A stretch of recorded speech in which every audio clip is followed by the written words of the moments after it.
Welcome to Gurukul Lectures. In the ongoing series of Team Leadership and Development, today we will be talking on group decision making. In group decision making, decisions not only is individual, but they affect each member of it. So decision making is the method or the action through a process and coming to a consensus.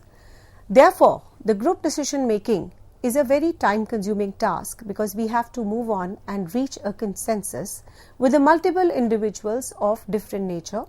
So definitely when you talk about a group decision making, there are so many people involved in decision making. They have their own life journey, they are from different backgrounds.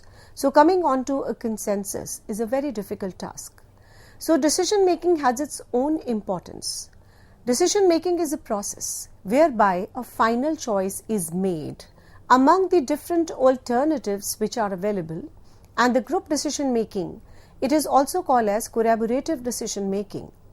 It is a situation for individuals collectively making a choice from the different alternatives before them.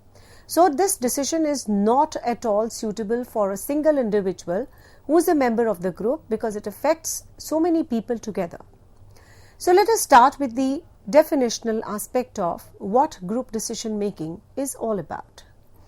Decision making, basically when you talk about a group decision making, it is a type of participation in which there are multiple individuals who collectively analyze the problems and consider the evaluative of the alternative courses of action which are available to them and select among the alternatives which are best suited in a particular situation.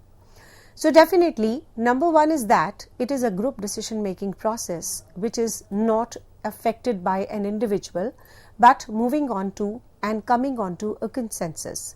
So there are multiple individuals which are involved. Definitely here we analyze the problems. So the analysis involves the pros and cons of a situation and the evaluation of the various alternative courses of action and selecting among the best alternative which is available. So the number of people involved in group decision making is greatly but often ranges from 2 to 7 individuals in a group, may be demographically similar or different and diverse.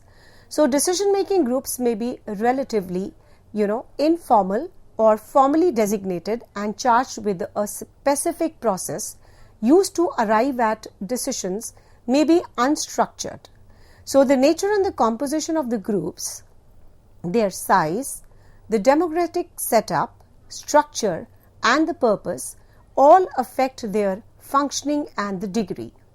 The external contingencies faced by the group, that is the time pressure, conflicting goals, they impact the development and effectiveness on making the groups as well. So the organizations, many decisions of consequences are some form of group decision making or the other which they undertake. There are n number of activities which are happening in the corporate. So on every small individual issue, there needs to be a group decision making. Some group decision makings are routine in nature. Some are specific in nature, some involves a quick decision making, some involves the analysis of the alternatives which are available.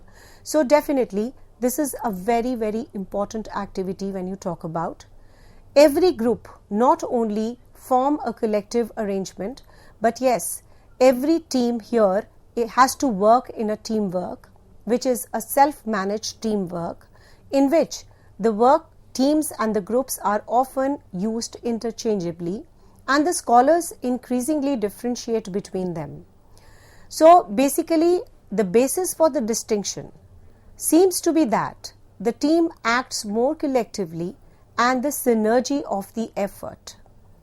Now according to Kazenbach and Smith, they spell out the specific differences between the groups and the teams. There are specifically line of differences between the two, that is the group as well as the teams. The group has a definite leader, but the team has the shared leadership roles. The number of a group have individual accountability and the team has both individual collective accountability. The group measures the effectiveness indirectly, but the team measures perfectly through the collective work product. So the group discusses, they decide, they delegate, but the team discusses and definitely it requires and it does a real work. So here lies the differences between a team and the other aspects, that is team and the groups. Now let us now talk about the various types of decision making. So let me first start with the consensus mode. In all the members of the group, they agree to come on to a decision arrived. If they come on to a consensus, that is no diversity, no diverse opinion amongst the group members, we call it as a consensus. So what here talks about is a majority vote. So if the majority of the group members agree to the decisions arrived at, we call it as a majority vote, and the overall concept is called as a consensus mode. So now moving on to the group decision making process. That is, what are the bases, what are the steps involved in making a group decision process. The first is the diagnosing of the problem. The first and the foremost step as far as the decision making process is concerned is to identify the problem to be solved. The second step is developing the alternatives through the different sources like experience, practicalities, ideas and suggestions from the different parties involved. So first we have to talk about that what kind of a problem it is, that is the diagnosis of the problem, followed by developing the various alternatives.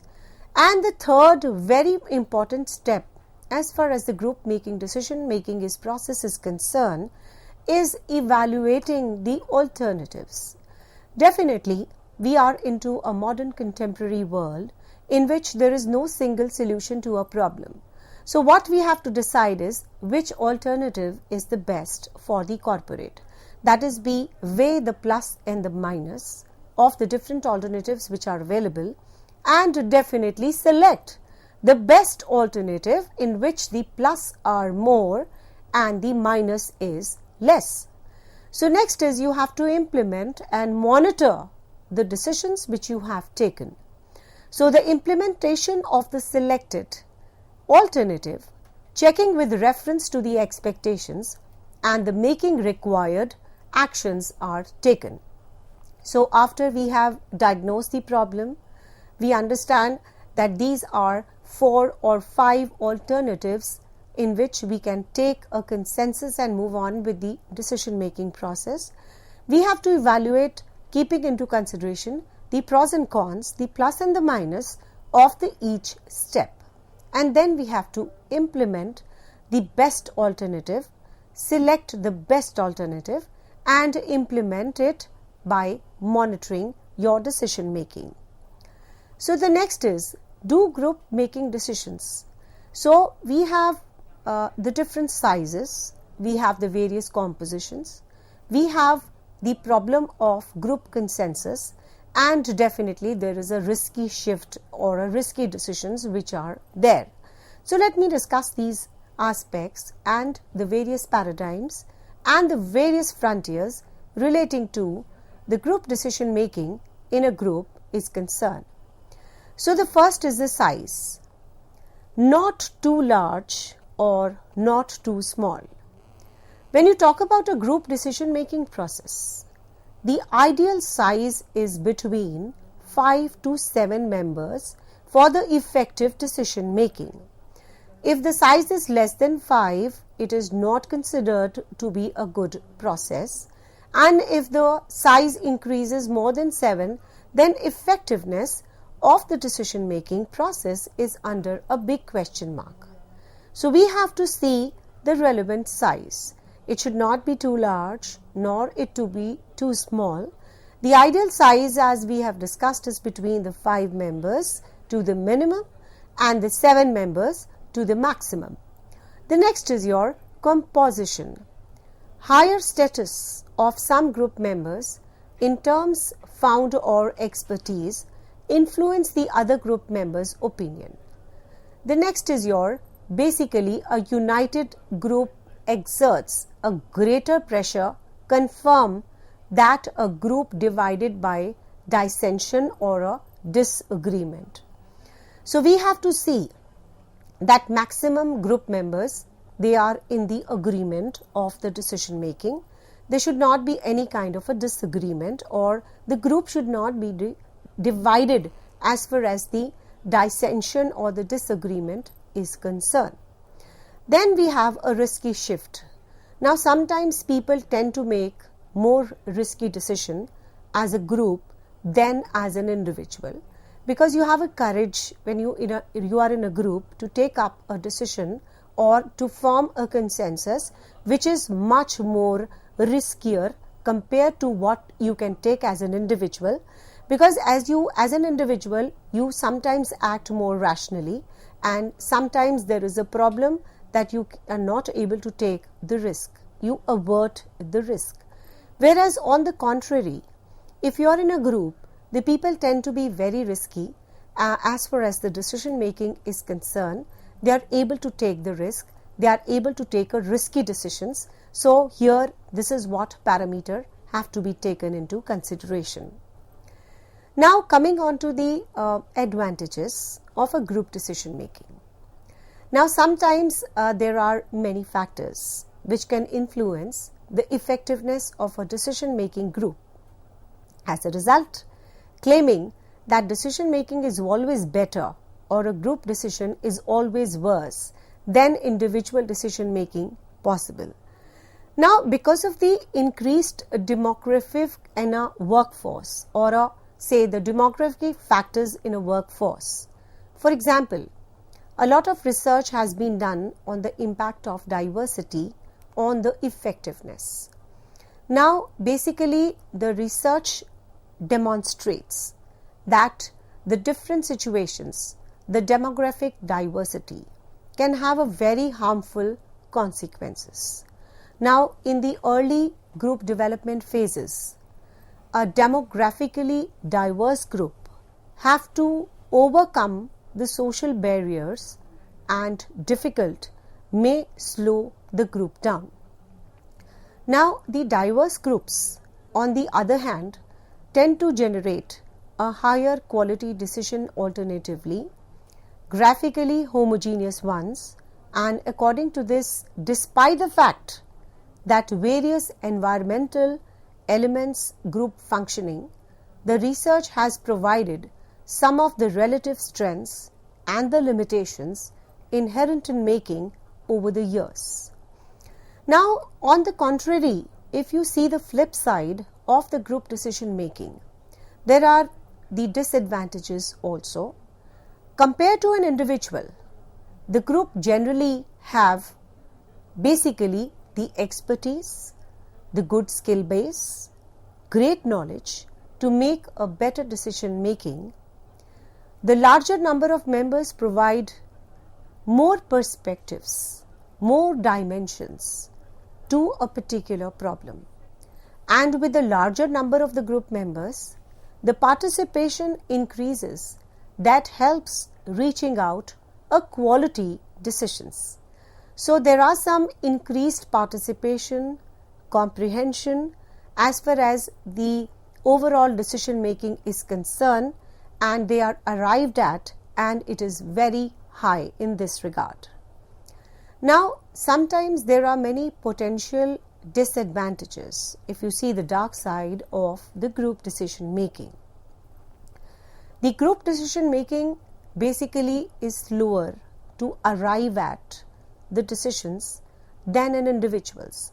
So sometimes it is very difficult, sometimes in various situations, where the decisions must be made very, very quickly. On the other hand, the problem is about the group think. According to Irving and Janis, in the year 1972, the book called Victims of the Group the phenomena as the deterioration of the mental efficiency, reality testing judgment, resting form in a group pressure. So basically the group think occurs when sometimes you feel pressure to conform to what seems to be dominant view, and the dissenting views of the majority opinions are suppressed and the alternatives are not fully explored. So it suggests that certain characteristics of the group contribute to the group think, and in the group it does not have an agreement upon the process for developing the alternatives. So it is possible that an incomplete set of alternatives will be considered. The courses of action will not be fully explored, and many of the formal decisions, that is the nominal group technique and the brainstorming, are designed. And in the potential for the group think, by ensuring that the group members offer and the number of decision making alternatives. Secondly, if the power leader dominates the group members, it may quickly conform to the dominant view. Additionally, if it addresses the time pressure, the group think may occur. And finally, the studies suggest the groups are more susceptible to a group think. Now, there are some other aspects to a group decision making also, which I would like to mention here. Now, sometimes there is a polarization in another potential disadvantages of the group decision making. There is a tendency to converge on some extreme solutions to a problem. The risky shift phenomena is basically it occurs when the group decision is a riskier one than any of the group member.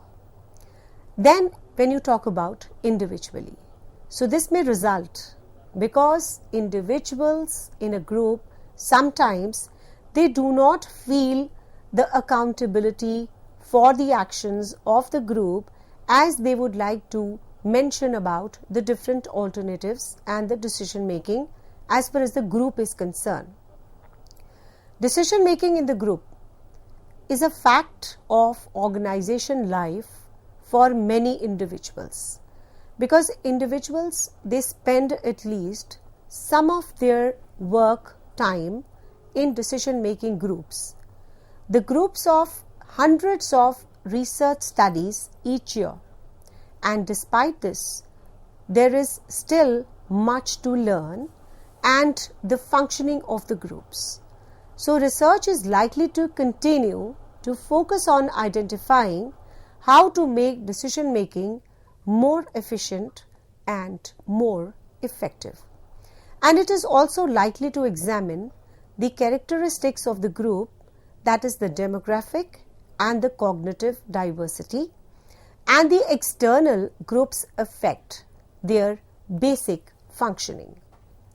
Now sometimes there are specific problems in a group decision making. Let us elaborate that. As we have number of people in a group, so definitely when an issue is floated in a group, it is a very time consuming process, because people have their own perspective to a particular problem. They have their own mindset, they have their own journey of life, they have their own upbringing, they have their own education levels. There is a diversity and they have a different demographic features. So how can they come to a decision making quickly? So that is why people take time to come on to a consensus. When they listen to each other, they discuss the problem, they influence each other. So it is definitely a very, very important activity which takes huge time. So it is a very time consuming process.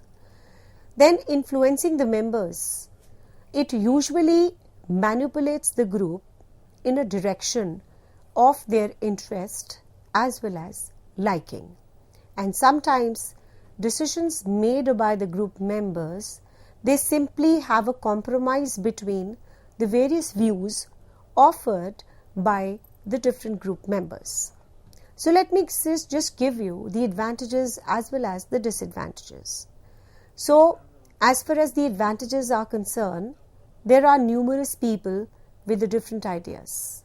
Then of course it is a time consuming process when you talk about the disadvantages, and conflict can obviously hinder the process, because even if putting a lot of efforts to coming on to a consensus, it becomes a very difficult task to come on to a consensus.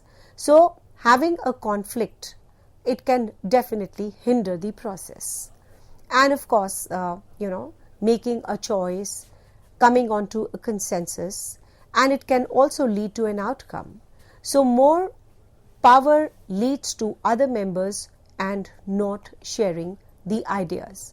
So overall we can say that the group decision making has its own advantages as well as the disadvantages, and of course some people, they change the disadvantages to the advantages as far as the group decision making is concerned, because here to come on to a consensus is the best possible outcome which everyone is striving for. So the group leaders, they actually try that the various views they come up, there is a healthy discussion on the solution to a particular problem, and they try and come to a consensus, which is of course the best part as far as the compromise between the various views of the different group members are concerned.